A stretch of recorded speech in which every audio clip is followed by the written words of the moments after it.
லைஃப்பில் இந்த மாதிரி ஒரு பெயின்ஃபுல்லான ஒரு சுச்சுவேஷனை நான் ஃபேஸ் பண்ணதே கிடையாது. மனசு முழுக்க வலி வலி மட்டும்தான். இந்த சுற்றுப்பயணத்தில் என்னென்ன மக்கள் பார்க்க வராங்க, அதுக்கு ஒரே ஒரு காரணம் தான் அவங்க என் மேலே வச்சிருக்கிற அன்பும் பாசம். அந்த அன்புக்கும் பாசத்துக்கும் நான் எப்பவும் கடமைப்பட்டிருக்கிறேன். அதனால தான் இந்த சுற்றுப்பயணத்தில் மற்ற எல்லா விஷயங்களையும் தாண்டி மக்களுடைய சேஃப்டி, அதில் எந்த காம்ப்ரமைஸும் பண்ணிடக்கூடாதுன்றதுக்காக தான் அது என் மனசில் ரொம்ப ஆழமாக இருக்கும் அந்த எண்ணம். அதனால தான் இந்த அரசியல் காரணங்கள் எல்லாத்தையும் தவிர்த்துட்டு ஒதுக்கி வச்சுட்டு மக்களுடைய சேஃப்டி மட்டும் மைண்டில் வச்சுக்கிட்டு அதுக்கான இடங்களை சூஸ் பண்ணுறது, அதுக்கான இடங்களை பார்த்து பெர்மிஷன் கேட்கறது, போலீஸ் டிபார்ட்மெண்ட்டில் அதை ரிக்வெஸ்ட் பண்ணி கேட்போம். ஆனால் நடக்கக்கூடாதது நடந்துருச்சு. நான் மனுஷன் தானே. அந்த நேரத்தில் அத்தனை பேர் பாதிக்கப்பட்டு இருக்கும்போது எப்படி அந்த ஊரை விட்டுட்டு என்னால் கிளம்பி வர முடியும்? நான் திரும்ப அங்கே போகணும்னு இருந்துச்சுன்னா அதை ஒரு காரணம் காட்டி அங்கே வேறு சில பதட்டமான சுச்சுவேஷன்ஸ், வேறு சில அசம்பாவிதங்கள் அந்த மாதிரி எதுவும் நடந்துடக்கூடாதுன்றதுக்காக தான் நான் அவாய்ட் பண்ணேன்.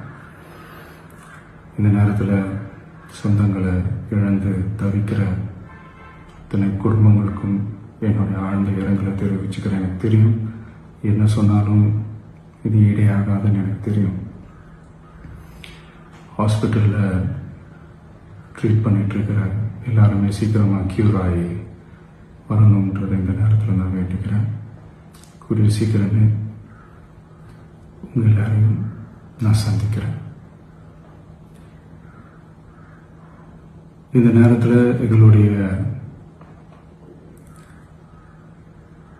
வலிகளை, எங்களுடைய நிலைமையை புரிஞ்சுக்கிட்டு எங்களுக்காக பேசின அரசியல் கட்சிகளை சார்ந்த நண்பர்கள், தலைவர்கள் அனைவருக்கும் என்னுடைய நன்றியை தெரிவிச்சுக்கிறேன். கிட்டத்தட்ட ஒரு 5 மாவட்டத்துக்கு பிரச்சாரத்துக்கு போனோம்.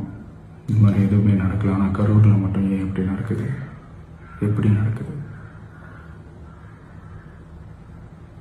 மக்களுக்கு எல்லா உண்மையும் தெரியும். மக்கள் எல்லாத்தையும் பார்த்துக்கிட்டு இருக்கிறாங்க.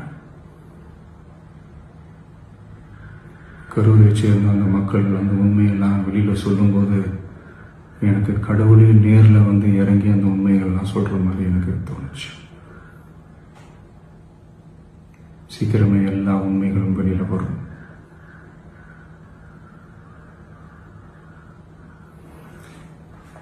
எங்களுக்கு தரப்பட்ட இடத்துல நாங்கள் போய் அந்த ஸ்பாட்டில் நின்று நாங்கள் பேசிட்டு வந்தோம். அதை தாண்டி எந்த தவறும் எங்கள் சைடில் நாங்கள் எதுவுமே செய்யலை. பட் இருந்தாலும் எங்கள் கட்சியை சேர்ந்த நிர்வாகிகள், தோழர்கள் மேலே எஃப்ஐஆர், அது மட்டும் இல்லை சோஷியல் மீடியாவை சேர்ந்த நண்பர்கள், தோழர்கள் அவங்க மேலே எஃப்ஐஆர்லாம் போட்டு இப்போ பிடிச்சிக்கிட்டு இருக்கிறாங்க.